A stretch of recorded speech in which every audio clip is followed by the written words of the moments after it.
මං චන්දිමා. එයා නුවන්. මට නුවන්ව හම්බුනේ බස් එකේදී. නුවන් වැඩ කළේ හමුදාවේ. නුවන් කියන්නේ හරිම හොඳ ගතිගුණ තියෙන හරිම අවංක කොල්ලෙක්. එයා හරිම ලස්සනයි.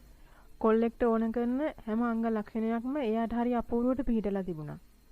මං ගැන කිව්වොත් මහ ලොකු ලස්සනක් නැතත් කෙනෙකුට හිත ඇදිලා යන විදිය පෙනුමක් තියෙන කෙල්ලෙක් මං. හැදියාව අතින්නම් මං ගැන කියන්න දෙයක් නැති තරම්. මං හරිම විශේෂකාර කටකාර බණ්ඩක්. ඒ කාලේ කොල්ලෙක් දැක්කම මට ඌව යාළු කරගන්න ඕනි කියලා හිතුනොත් මං අනිවාර්යයෙන්ම මේක කරා. ඒ වගේම තමයි අතාරින්න හිතුනොත් දෙපාරක් නොහිතා මං ඒකත් කරා. බස් එකේදී දවසක් දෙකක් දැකපු නුවන්ව මට යාළු කරගන්න හිතුනේ ඒ විදියට.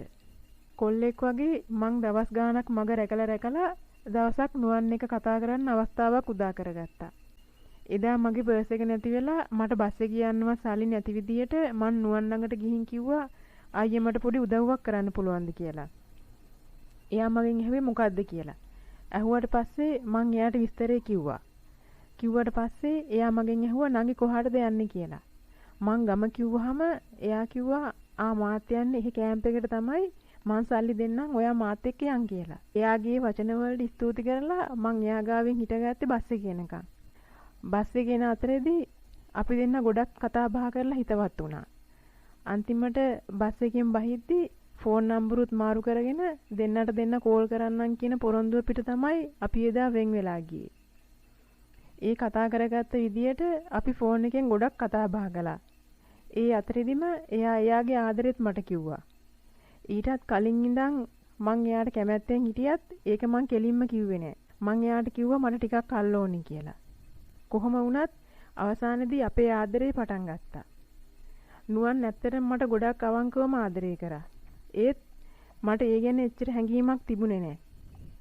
කම්මැලිකමට කතා කර ඉන්න, එහෙම ඇවිදින්න යන්න, අතේ වියදමට සල්ලි කීයක් හරි හොයාගන්න තමයි මට කොල්ලෙක් වුණ උනේ. ඒත් නුවන්ට ඒවට වෙලාවක් තිබුණේ නෑ.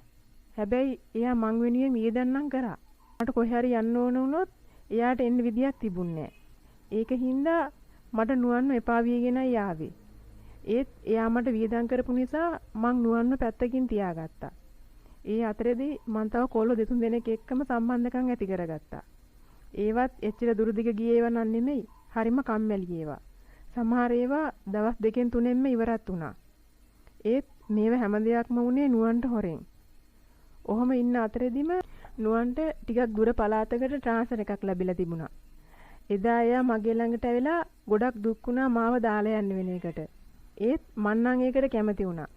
මොකද මේ දවස්වල හොරෙන් කරන දේවල් එතකොට මට බයක් නැතුවම කරන්න පුළුවන් හින්දා. නුවන් යන දවසේ යාළුවෙක් එක්ක මාව හම්බෙන්න. ඇවිත් කිව්වා මේ ඉන්නේ මගේ හොඳම යාළුවා. ඔයාට මොකක් හරි වමනාවක් තිබුණොත් අනිවාර්යයෙන්ම මෙයාට කතා කරන්න කියලා.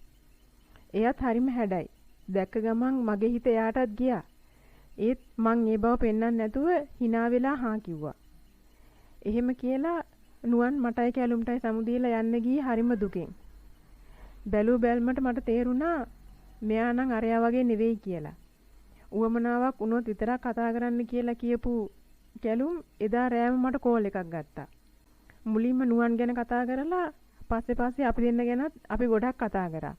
ඒ වගේම එයා මට කිව්වා මේ කිසිම දෙයක් නුවන්ට කියන්න එපා කියලා. ඒත් ඊට කලින් ඉඳලම මං තීරණය කරලා තිබුණේ මේ දේවල් මං නුවන්ට කියන්නේ නැහැයි කියලා. ඒක මං එයාට කිව්වහම එයා කිව්වා ඔයා නම් මාරම කෙල්ලෙක් තමයි කියලා. ওই විදියට කැලුම්ගේ මගේ සම්බන්ධයක් ඇති වුණා. එහෙම කල් ගත වෙනකොට මට නුවන්ව අමතකම වෙලා ගියා. නුවන් කතා කරුවොත් විතරයි මං නුවන්ට කතා කරේ. ඒත් හරිම කම්මැලිකමෙන්. මොකද ඒ වෙනකොට කැලුම් මගේ ජීවිතේ ලොකු ඉඩක් අරන් තිබුණා. කතාවෙන් විතරක් නෙමෙයි අපි ගතිනුත් ගොඩක් දුර ගිහින්ලා හිටියේ. නුවන්ට වෙලාවක් නැති වුණත් කැලුම්ට සතියකට දවසක් මාව රූම් එකකට එක්කන් යන්න ඕන තරම් වෙලා තිබුණා. සතියේ දවසක් අපි දෙන්න මුළු දවසම රූම් එකේ ගත කළා. එදාට අපි දෙන්න නොකරපු දෙයක් නෑ. කැලුනුත් එයාට ඕන විදියට මාත් එක්ක හිටියා. මාත් ඒවට ගොඩක් ආස කරා වගේම ඇබ්බැහි වුණා. කෙටියෙන්ම කිව්වොත් එයා මගේ ගන්න කිසිම දෙයක් ඉතුරු කළේ නෑ. මේ අතරේදී මං නුවන්ව මගහරිනවා කියලා තේරිලා නුවන් මට දිගටම කෝල් කර අඬන්න පටන් ගත්තා. ඒත් ඒ දේවල් අහන්න පුළුවන් මානසික මට්ටමක මං හිටියේ නෑ. මොකද කැලුම් නිසා මං වල්මත් වෙලා හිටියේ. මං හිතුවා කැලුම් මට මේ දේවල් කරන්නේ ඇත්තටම ආදරේ නිසා කියලා. කැලුම්ම කසාද බඳින්න හීන දැක දැක හිටපු මං නුවන්ට කතා කරලා කිව්වා ළඟදීම කැලුණුයි මායි කසාද බඳිනවා ඒක නිසා මාව අමතක කරන්න කියලා.